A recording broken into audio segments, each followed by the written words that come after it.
Now we're moving on to section 4.3. Well, in the past, if you had a problem like this, the limit is x goes to 1 of x squared minus 1 over x minus 1. Notice it's a little sticky because the top becomes 0 and the bottom becomes 0 if I would just plug 1 in for x. By the way, that's always what you should do first is when you have a limit problem, take this number and plug it in first, see what happens. And for example, if you plug it in, you get 5 over 7, then your answer is 5 over 7. But here, when you plug in 1, you get 0 over 0. Now, we did a trick when we did these kind of problems, and we factored the top, x plus 1, x minus 1. And notice we had x minus 1 over x minus 1, which canceled. And then we would say, okay, fine.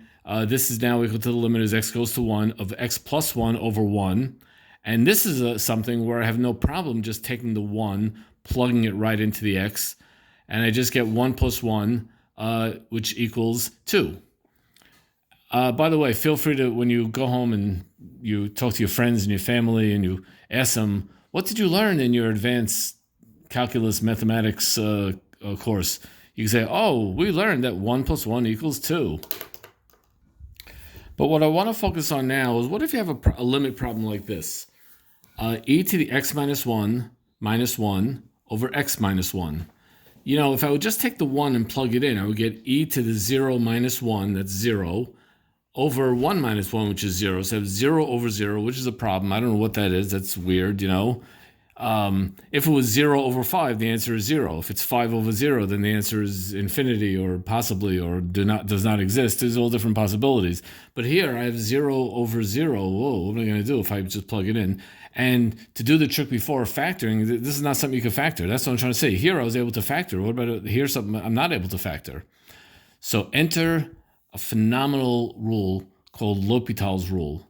And I'm going to put an official, I'm going to write out specifically, show you specifically, very detailed what L'Hopital's rule says. But for now, I'll just tell you what it says is that if I want to find the limit of a quotient like this, the limit of a quotient is going to be the limit of the derivative of the top over the derivative of the bottom. But that only works when I have 0 on top, 0 on the bottom.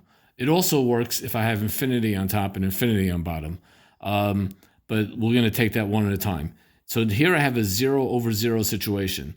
So I use L'Hopital's rule, and I say that the limit as x goes to 1 of this quotient, this product, this over that, is going to be the limit of e to the x minus 1, which is the derivative of this first guy, over 1, which is derivative of that bottom guy. Well, now I'm in a situation where it's beautiful because now I could take the 1, plug it into the x, and I got no problem.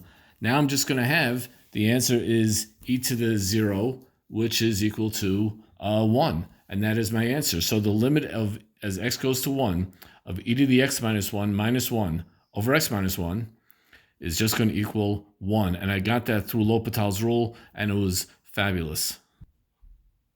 Here's that first problem we did up above. We did it before with factoring. Let's see if we could do that same problem with L'Hopital's rule. Well, if I take the derivative of because again, it's a 0 over 0 situation because 1 minus 1 is 0, 1 squared minus 1 is 0, 1 minus 1 is 0. It's a 0, 0 situation. So I'm going to do L'Hopital. And the derivative of x squared minus 1 is just 2x. The derivative of x minus 1 is just 1. Now this is something I could plug in, and I just get 2. And pow, there you go. The same 2 that I got over here with factoring, I got here with L'Hopital's rule. So L'Hopital's rule is phenomenal. Let's do one more. The limit as x goes to 1 of x cubed minus 1 over ln of x squared. So the ln of 1 we know is 0. 1 cubed minus 1 is also 0. So I have a 0 over 0 situation where L'Hopital's rule applies. And now let's work it out. Well, the derivative of the top is 3x squared. The derivative of the bottom is going to be 2x over x squared, because when you take the derivative of a ln function, you take whatever's inside the ln, flip it on the bottom, and then you take the derivative of that thing that was inside the ln. So the derivative of x squared is 2x plus the x squared is on the bottom. Well, if I could simplify this, but you know what? All I gotta do, if I'm anyway gonna be plugging in x equals 1. So this whole thing is just gonna wind up equaling 3 halves, and that's my answer. Now I'm going to show you a formal statement of L'Hopital's rule, as I promised. Here is L'Hopital's rule. If c is a real number and the limit is x goes to c of f of x, equals 0, and the limit of g is 0, so I have a 0 on top, 0 on the bottom. That'll be the same limit as the derivative over the derivative. And like I say, sometimes this will work. Sometimes L'Hopital's rule might not help me. Sometimes it will help me greatly. Sometimes I'm going to have to do L'Hopital's rule twice. But this is the thing. And this theorem is valid whether it's going to 0, going from both directions, going from just one direction. It's a wonderful, wonderful rule. And here's the second version of L'Hopital's rule, not second version, but second situation, which is where you have a infinity over infinity type situation. So sometimes it's a 0 over 0 type situation. Sometimes it's an infinity over infinity type situation.